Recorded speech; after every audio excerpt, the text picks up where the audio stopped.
What's up, bros? Welcome to another Brograph motion graphics tutorial. I am Matt Milstead, and today we're going to be going over V-Ray lighting. So different lights and such, and the different options in Cinema 4D using V-Ray. So let's go ahead and get into it. So we've got our little Nintendo here, as you can see.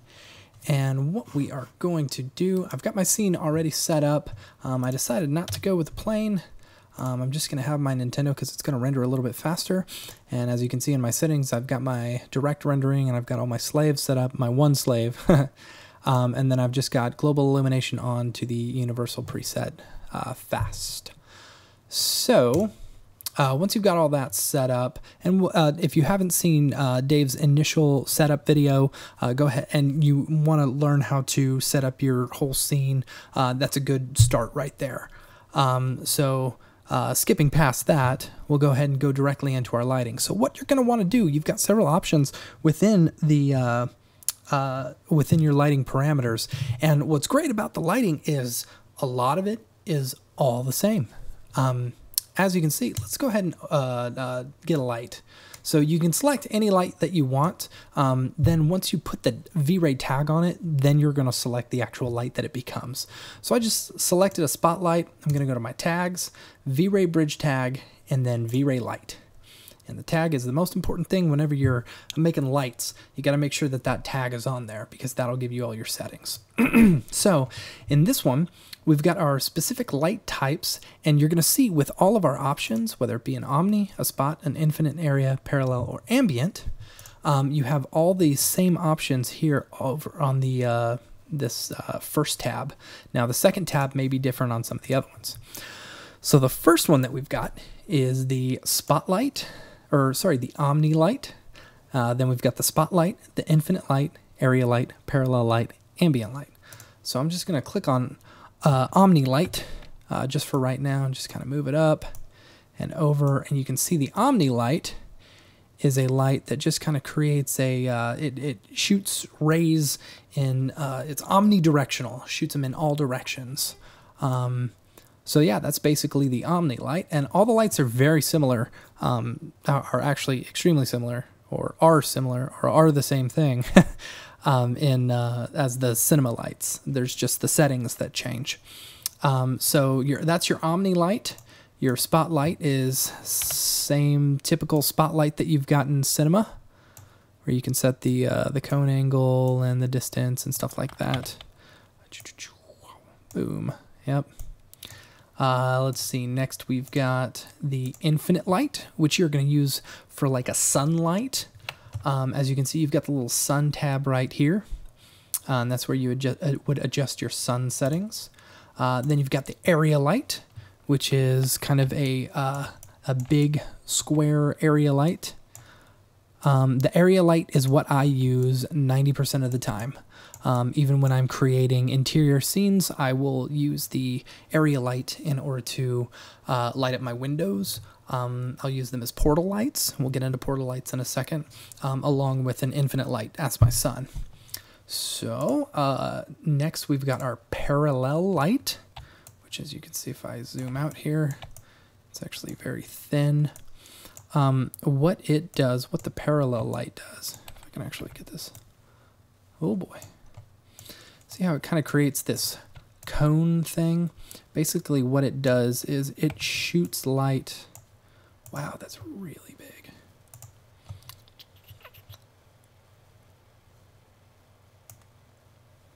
Let's bring down our beam radius. So what it does is it creates almost like a cone, kind of. You can see kind of right here that it's shooting a circular cone, and I believe it's only out of one side. Let's just turn that around and make sure. Yep, it's only on the one side. So say, for example, you're creating an interior scene and you've got some recessed lighting. This would be a good option for your recessed lighting. It's this parallel light right here. Or if you're wanting to create kind of a, almost like a spotlight effect, you know, it would be a good other option. All right, so then the parallel light, we've got an ambient light as well. And now what the ambient light does it just increases the overall ambience of the room. Now you can see an Omni light kind of puts it everywhere. Jeez, if I can actually get this thing to zoom in. An ambient light kind of does the same thing, but it does the overall ambience of the room. So that's your specific light types. As far as intensity units, you've got several options here. You've got the default, which is just basically 1 to as much as you can pump it up to. Let's try for 1,000,000. Yeah, it goes up quite a bit. That's probably a little too much, but still. Normally stick, it depends on your whole situation. Sometimes this will change. But if you want to go with something more lifelike, you've got the different options here. You've got luminous power, which it is your visible light measured in lumens. Then you've got luminance, which is visible light surface power measured in lumens per square meter per steradian.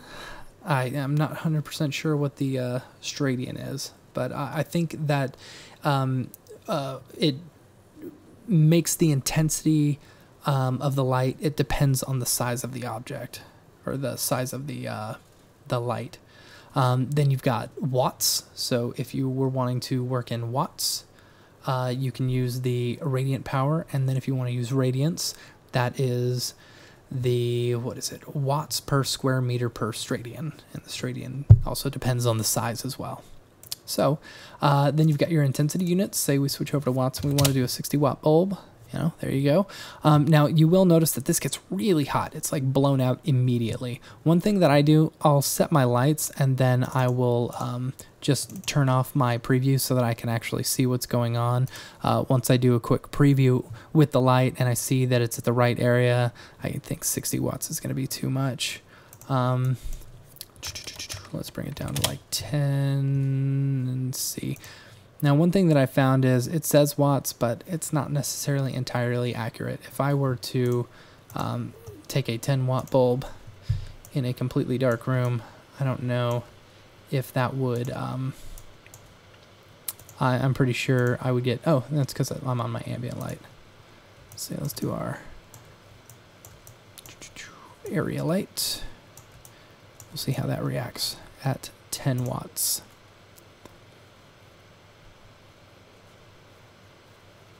Yeah, that's looking pretty good. Okay, so that's a little bit better. Yes, much darker. Okay, so yeah, your watts actually works as long as you've got the right light type. Okay, so if you wanted to do a texture on the light, you could do that there. And then you've got the cutoff threshold. It specifies the threshold of the light intensity, below which the light will be will not be computed, basically. So basically it'll cut off after if the light is below, if the light level is below a certain amount. So this is where you can set that. Light color presets, you've got all these different white balance colors, or I guess colors if you want like a cool white or a D65 white. I believe that's a little bit blue. I could be wrong. Fluorescent, daylight fluorescent, mercury. I just normally stick with the custom, and then I can set whatever color I want. So say I want like a little bit of a an indoor, just a little bit, then I can do that there. You can also put a texture as well if you want to do like a colored texture or something like that. Now you've got the effect diffuse. If you've got this enabled, basically if you've got, so all of your materials have a diffuse layer on them, and if you want the light to do something to that diffuse channel or affect the diffuse channel, then go ahead and have this clicked. This is clicked by default, so normally I don't know a situation in which you would unclick one of these unless you really want to get crazy funky with it. And then how much it contributes to the amount of diffuse, or to the diffuse channel. So same with the specular, if you want it to affect the specular and how much it contributes to that. Now, one thing that's really important is this enable shadows. If you want shadows on your objects, make sure and click enable shadows. I was doing something the other day and I realized I didn't have enable shadows done, and I was freaking out. I was like, why does this look so terrible? And it's amazing. Just one little click of a button can really mess you up. forgetting to do it. Okay, so let's see, enable shadows. Then we've got the shadow color. If you want the shadow to be a specific color, like for example, let's do a red, and let's do a little render region. You can see all the shadows that were coming up there. They're all red. Normally we'd have them black, but you can see the shadows that are coming off of it are red. Pretty cool, huh?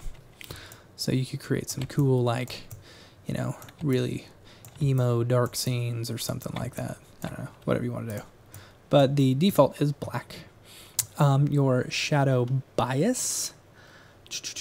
Your shadow bias moves the shadow toward or away from the shadow casting object or objects. So it will move the shadow, I guess, towards or away from the it'll make the shadows longer, I guess, is a way to say it.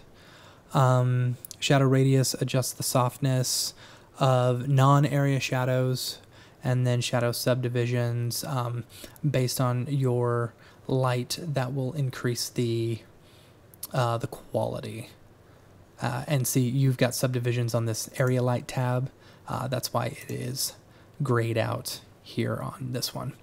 So then the photon subdivisions, it will define the quality of the light sampling for caustic calculations. So if you're dealing with like water or glass or something like that, this will define the quality.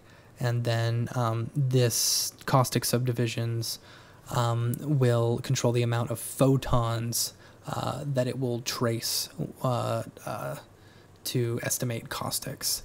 And so when it's estimating the caustics, the higher number you put up, the longer your render will take, but the higher quality caustics you'll get, which most of the time I just stick them at the default, and most of the time I don't actually use a lot of caustics.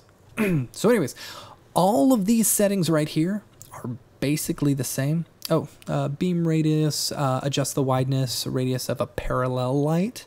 If you've got a parallel light, you saw as I was messing with that earlier, it will thicken, or it'll basically change the radius of that.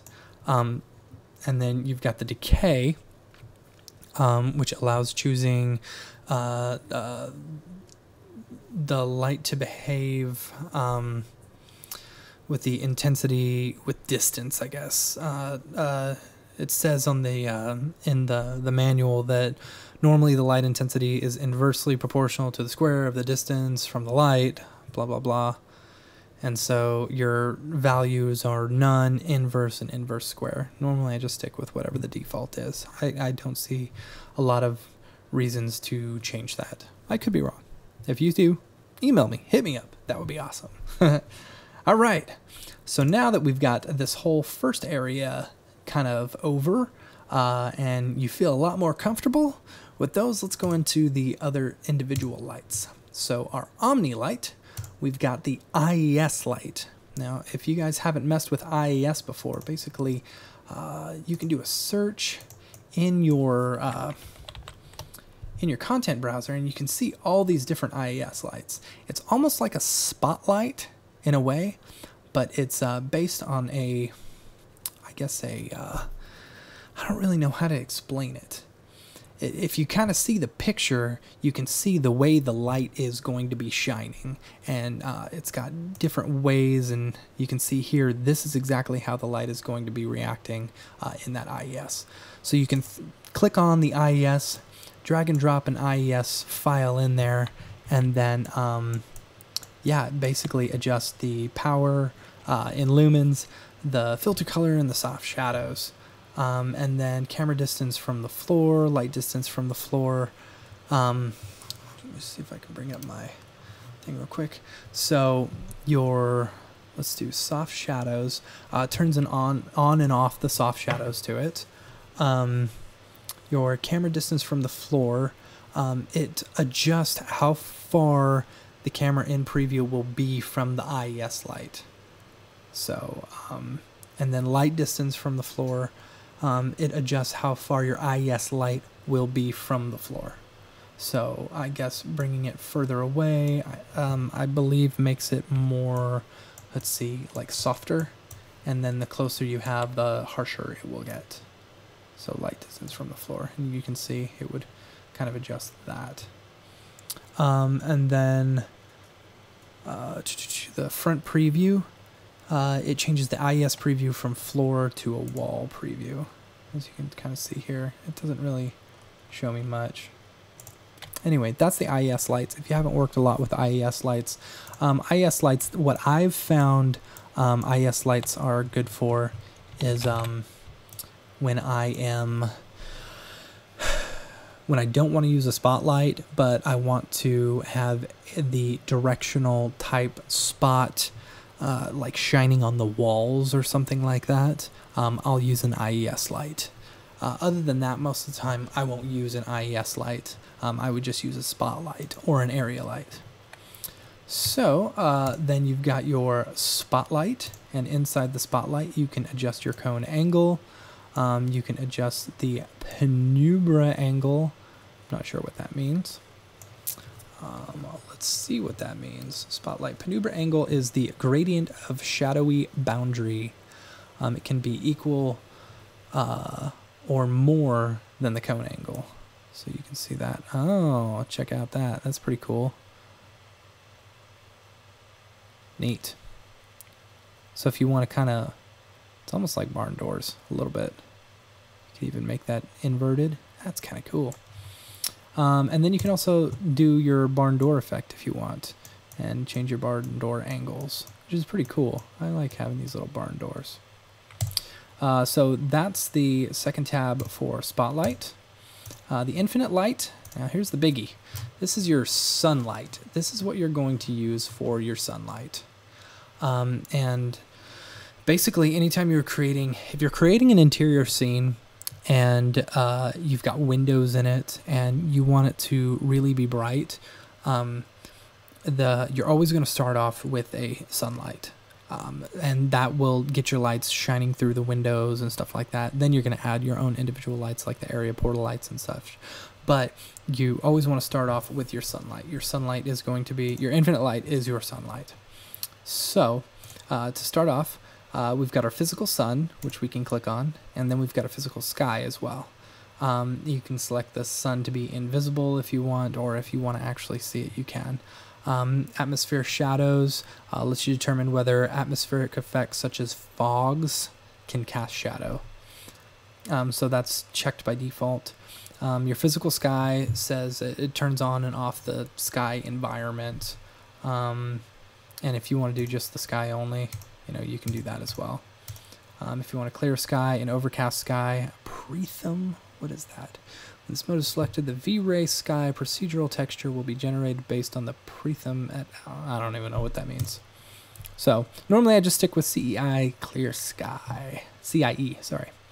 And then the sky intensity multiplier. It's the intensity multiplier for the physical sky. Let's see, multiplier can be set greater than 100. Normally I stick with the 100.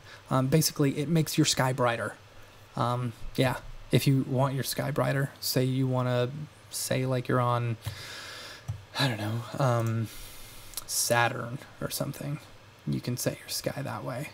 And then with this, you can rotate your sky, and that will rotate your sun as well. Nighttime, daytime, about there. Yeah. Okay. Override background environment, override reflection environment, override GI environment, override refraction environment. Most of the time, I will have these checked unless you don't want it to override the background environment that you set inside your settings. Environment. If you set a texture right here, like an HDRI or something, and you want it to override something, just make sure whenever if you're using this environment one, that you're clicking the correct way on these override background environments and reflection environments, so on and so on. Your turbidity determines the amount of dust in the air. So if it's really foggy or smoggy, you're going to want to jump that up. If it's like, I don't know, if you're in LA or China, you know, bump that up pretty high. If you're in, I don't know, I was going to say Colorado, but with those new laws, who knows, it may be a little smoky there. Anywhere else, out in the country, you know, just bring it normal. You know, you don't have a lot of fog in the air, unless it's morning dew. Who knows? Ozone is, it affects the color of the sunlight. So the smaller values make it more yellow, and the larger values make it more blue. So it's, yeah. And then water vapor, it's not even used in this current version of Vray for C4D, according to the manual. I don't know why it's there. Hopefully it'll be there soon. Size multiplier is it determines the size of the sun. So say you've got a horizon and the sun is like just a normal size and you want it to be 2 to 3 times bigger, you can change that here. Then you can also filter out colors of the sun, and then the emit radius, determines the radius of the area and where the photons would be shot. So,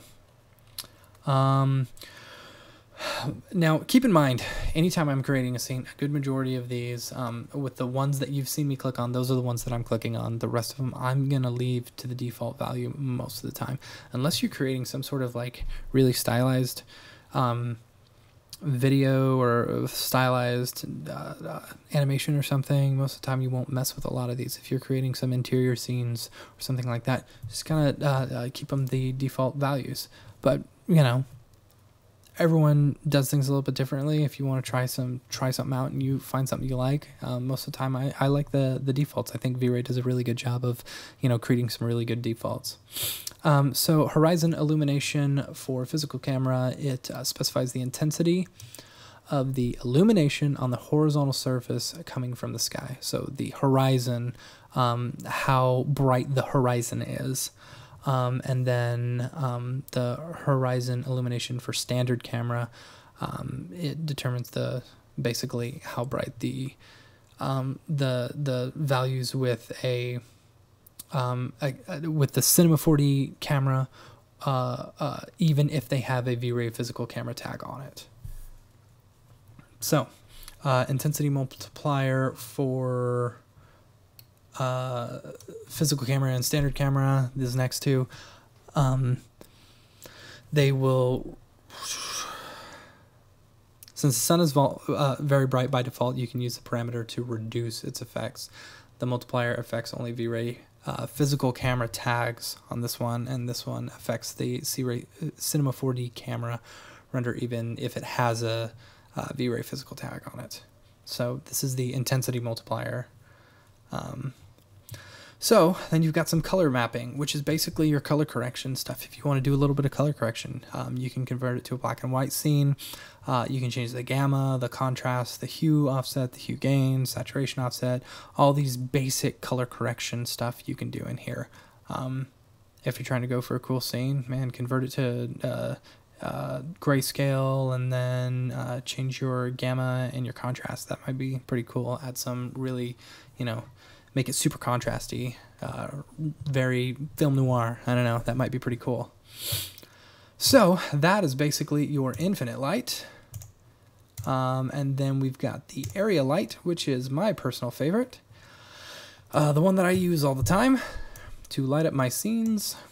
So in our area light, we've got your different types. You've got a rectangle, you've got a sphere, you've got a dome, and then you've got a mesh.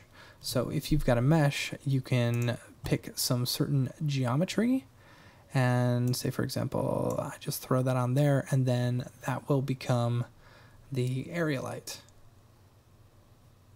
And if you wanted to use a texture, you could as well. So let me clear that out. Set to default. Okay. With rectangle, you can set the X and Y scale, and you can see as I change it here, that changes. Affect reflections, if you want it to, I believe if you want to be able to see it in the reflections, Yeah, if you want the light to be seen in reflections, go ahead and click that. If you don't want it to be seen in the reflections, just go ahead and unclick that. Here is a button, invisible, if you don't want it to be seen by your camera. For example, if I've got this, let's just render a section real quick. I believe you'll be able to see, yeah, you'll be able to see the back of the light right here instead of the Nintendo. Just go ahead and click invisible, and that should go away. Whoops, I don't want to do that. No, yeah, you can see as it's building right there. Oh boy. Picture viewer, stop. Yes. All right. Subdivisions. This is how clear your shadows are going to be and how clear your light is going to be. The higher you pump it up, the longer your render time is going to be, but the better quality you get. If you got a lot of time, pump it up a little bit. If you're okay with the render time, or you've got a bunch of render nodes, pump it up a little bit. It'll create some really nice shadows. If you don't want any decay on the shadow fall off, go ahead and click that. If you want it to store with the irradiance map, whenever it's rendering, it'll store that irradiance map, so it'll kind of cache it a little bit quicker. If you want it to be both sides, click on this double-sided one. Okay, so here we've got the portal light. Now, portal light is great whenever you're creating interior scenes and really want to brighten up your scene. I'll show you an example. So in this one that I've built, I've got an interior scene, and it's basically just a few walls, okay? And I've got a sunlight that's shining about this direction, coming straight down. And then I built a little window here. You can see I've got a glass texture on these 4 panes, and then I put a area light right here, and then I changed it to a portal light. So now inside my scene, when I render this out, let me show you, let me bring up the examples. So this is what it'll look like with just the sun by itself. It will light up basically by the window, but nowhere else. Now we could add area lights inside the house if we wanted to, but we might have to, you wouldn't get it entirely accurate. Now this is, you may ask yourself, well, what if we just stick a area light outside the window? Sure. Well, it's going to block that sunlight, and then it's not going to create a really, luminant room. Now here, check out portal lights. See how much that opens up the room, and just it's like it takes that sunlight and tells it where it needs to go. It produces a really beautiful interior scene, and portal lights are super important whenever you're creating interior scenes with windows.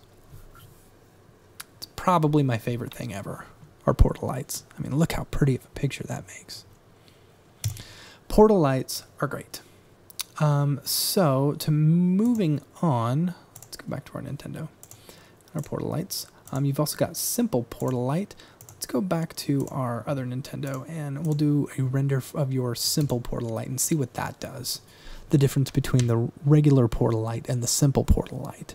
I always use the regular portal light just because that's kind of what I've been trained to use, but let's see why we would want to use one or the other. Now the room looks like it's pretty well lit up, the same as the other one. So if we can kind of flip back and forth, yeah, I don't see a real difference. So if you guys know why that is, feel free to hit me up on an email. But I think you probably use either simple portal light or regular portal light. I'd just stick with the regular portal light, because I like that one. Yeah, the portal lights, man, they make a pretty picture. Okay, so then you've got, moving on, the light rectangle. You've got the directional, if you wanted to make it directional. I believe, let's see if we can do this. Okay, light rectangle. Here you've got the directional If you want to change the direction of the light, if you want to use a texture like an image, you can also change the resolution here of the image and the adaptiveness, the amount to which the light sampling is tuned to the texture brightness. If it's 0, 0, no adaptation based on texture intensity is performed. So if it's 0, 0, no texture intensity is performed. All right, so that's rectangle light. Then we've got our sphere, where we can kind of set a radius for how much light is going to be around us. For example, we can bring that down, we can make it bigger. Let's do a quick render to see what that does. Region. So I've got it just barely hitting the Nintendo. And you can see how much fall off we've got there.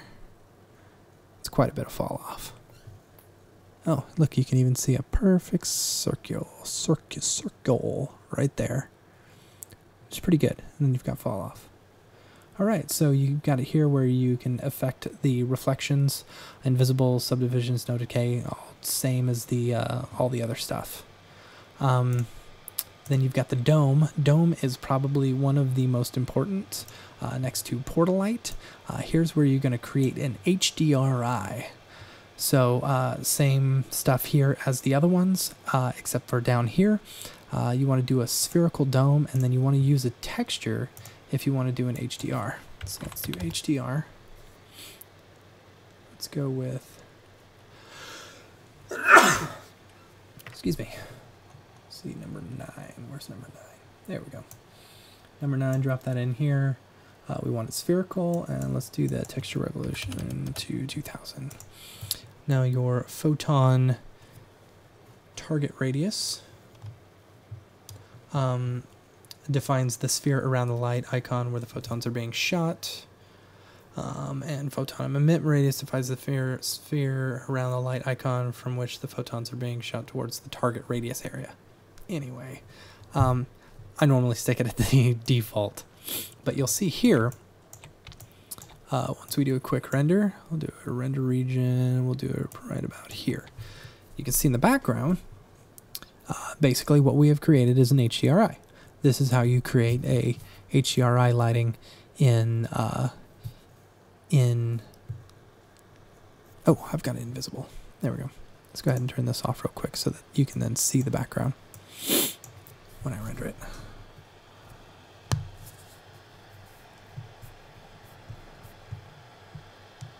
There you go.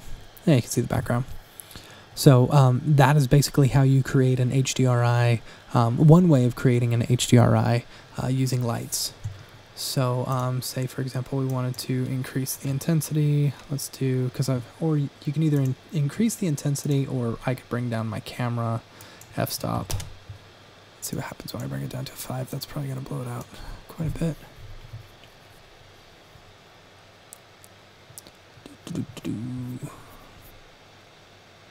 That's not too bad. No, that's good. So yeah, then you can adjust either your intensity or your camera f-stop if you want to do that in order to bring that up. So now say you notice that you don't actually see the HDR image. If you want to do that, here's how you go about it. Go to your plugins, go to Vray Bridge, and then go to your Vray Dome Light texture view. Then you can preview your texture. Let's see, texture preview size, let's do 2048, and there you go. Then when you circle around, you can actually see the HDRI that you're using.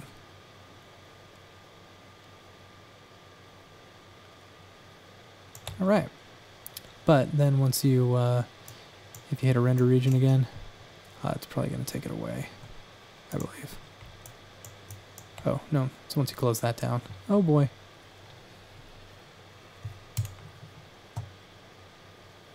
There you go. Yeah, once you close that, then you don't see it anymore. All right, so that's the dome light, and then you've got the mesh light. Like I said earlier, you can throw some geometry in there, and then the light will take the shape of whatever geometry you throw in there. So if I was to take this entire Nintendo, the Nintendo just by itself, throw that in there. Oh, there we go. So basically, it will light up that mesh.